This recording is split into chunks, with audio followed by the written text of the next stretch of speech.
living on Guam, and Sesame Street Sports is about the extent of what I think video games are. You sit on the couch, plug in the controller, and you play the game alone. Although, if you were lucky, some games might let you play together with someone else sitting on the couch right next to you. This is what a video game was. And then a little game called Runescape came out and completely blew my stupid 3-year-old mind. You can explore this massive world with hundreds of other people all sitting in their own homes. I didn't even fully understand it at the time. It was like witchcraft with small a tad. All I knew was that Muppet Race Mania couldn't do that, and if Muppet Race Mania can't do it, then it must be a pretty big deal. I feel like we almost take online games for granted now. Multiplayer games are expected to always be playable online. It's the standard.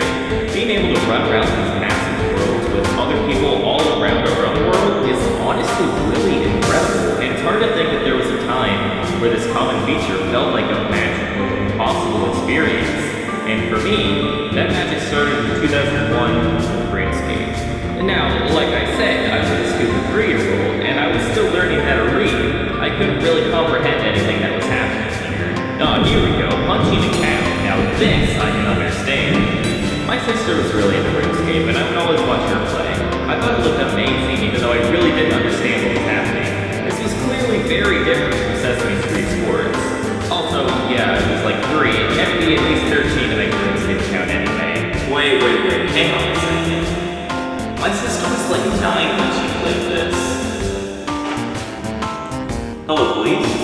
So a few years later, once I learned how to read and also learned how to not be a small baby, I made my very own Runescape account. And I was definitely younger than 13 when I made it. Yeah, I'd like to turn myself in. I played it for a little bit, and I had a pretty fun time with it, but I stopped playing pretty early on. I was a very impatient kid. I didn't really have the attention span for RPGs yet. Runescape went through a lot of changes throughout the years. I mean, just look at the original 2001 version of the game up to the most recent version. Every couple of years, they would go back and change things up a lot. In 2013, old school Runescape released, which was the old build of the game from 2007, which was around the last time I had played and was the version I was familiar with. I thought it was really cool of them to bring back the old version of the game, but I didn't really care to give it another try back then. Outside of online Flash games, I was always more into playing on consoles. I wasn't much of a PC player growing up, but nowadays I really like Steam because it's all in one place. I can see how much time I put into all my games. It's nice and convenient. Most of the games I play on PC, I only play through Steam. See, I'm the kind of guy who would pay money for Flash games on Steam that I can easily play online for free just because it's more convenient. If I can't see how many hours of my life I wasted playing Just Like 2, then what's even the point? 94 hours in Bloons Tower Defense 5. Wow. My life is awesome. So in February 2021, when I saw old school Runescape was coming to Steam in a few weeks, I actually got really excited to try it out. 20 years later, I wanted to finally see what this game was all about. When I started out on Tutorial Island, relearning the game, I was surprised. The old graphics and music, I was hit with a massive wave of nostalgia for a game I only played a little bit of and mostly watched someone else play.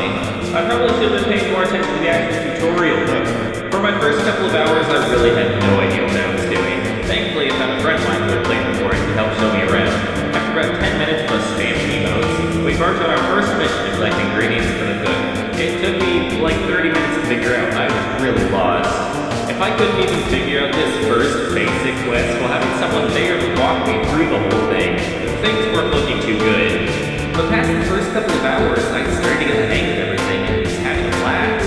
Starting Runescape for the first time is a little overwhelming. There's so much happening immediately, and there's so many different things running around in different directions, and the entire world opens up to you after that first tutorial, and I don't mean any of that as a bad thing. The first few hours of this game are truly magical, and I think it was this openness that seemed so cool to me as a kid. If I want to spend all of my money to open up this gate, not realize I have to pay more money to get back through the gate, run around trying to figure out how to get money, give up and spend 10 minutes going the long way around the gate and 10 more minutes getting back to town, and only realizing afterwards that I have a spell that just lets me teleport back there anytime, I'm free to do that, and that's just awesome.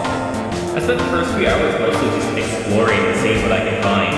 Wandering around early on, I found this hole, but it told me I needed to be a member to explore it, so I caved in and bought a membership. I certainly don't want to go down there without a reason to.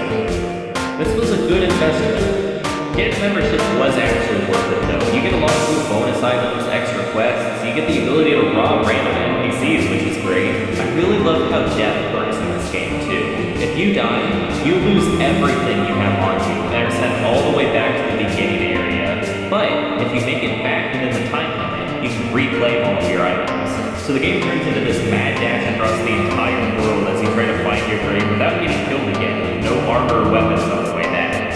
Death isn't just a minor annoyance, it's a constant threat. You have to play carefully, and it's really great. Okay, hurry, we gotta get back fast. No rats get out of my way, I'm in a hurry. Come on. Alright, got back in time, got all my stuff back. Feeling good. Alright, let's go almost die again. You can also just pay a fee and buy your stuff back from death, which I'm very thankful for. I died way on the other side of the world and didn't have any teleportation spells to make it back in time. There are even specific areas and worlds where players are able to fight each other, which is really cool. I haven't tried this stuff. I'm terrified enough of being chased down by giant rats. So what do you actually do in Runescape? Well, whatever you want, but there are a lot of really neat quests you can do. Maybe you're exploring this massive haunted house, solving puzzles, trying to help Ernest the chicken turn himself back into a human. Maybe you're helping Juliet and a very stupid Romeo get back together. Maybe you're helping a ghost with his unfinished business. Maybe you're helping Coffee Rabbit paint a bunch of doors for Easter, I don't know. All the quests were fun, but to be honest, I spent most of my time in Runescape just grinding to raise all of my levels. Chopping down trees to raise woodcutting, cooking to raise cooking, robbing people to raise thieving, making endless rows of fire in the street to raise fire making. This was most of my time. I know combat probably looks boring. You kind of just click on something and you fight it automatically, you don't really do much, but it's honestly really addicting. You can use different weapons too. There's bows and there's all the magic and stuff, but I mostly stuck with basic swords. I would spend hours just fighting goblins because I just want to see the funny numbers go up. You can really do this quest to help out these goblins like I didn't just spend the last 30 minutes doing this.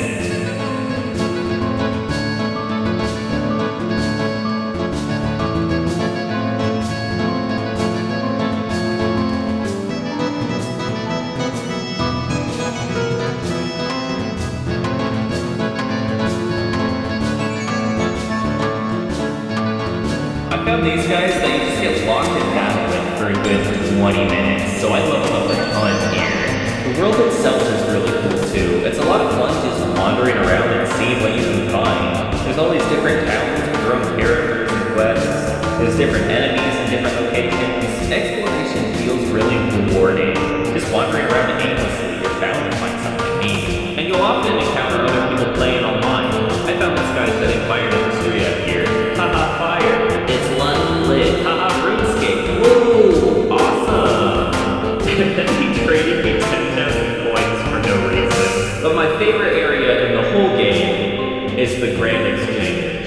This is the most populated area in the game. You can put items up for sale, you can search for items you're looking for, and try to trade stuff for them. I got this awesome chef hat here. This is all I wanted. But there's always a massive crowd of people just standing around, trading, spamming emotes, lighting rows of fire. The interactions with players here were some of my favorite moments in the game.